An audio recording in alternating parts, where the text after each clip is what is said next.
There's been prayer in Congress and in state governments for more than 200 years. So the Supreme Court's decision to weigh the legality of prayer at government meetings could have big implications. The case in question comes from the town of Greece, a suburb of Rochester, New York. The court will review an appeals court ruling that said the town violated the U.S. Constitution when it began nearly all of its public board meetings over the last decade with a prayer.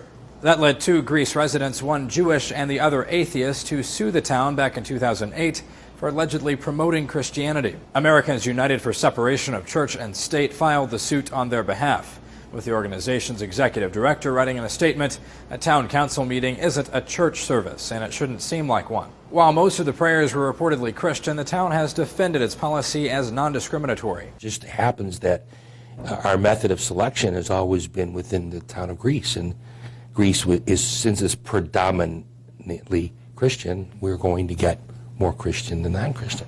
Joining 18 states and 49 mostly Republican members of Congress is the conservative Family Research Council.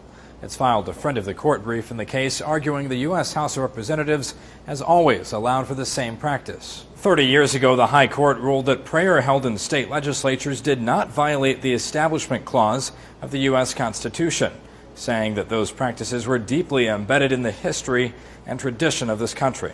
So the decision to even revisit the issue for the first time in 3 decades is interesting on its own merit, but what it means is less clear.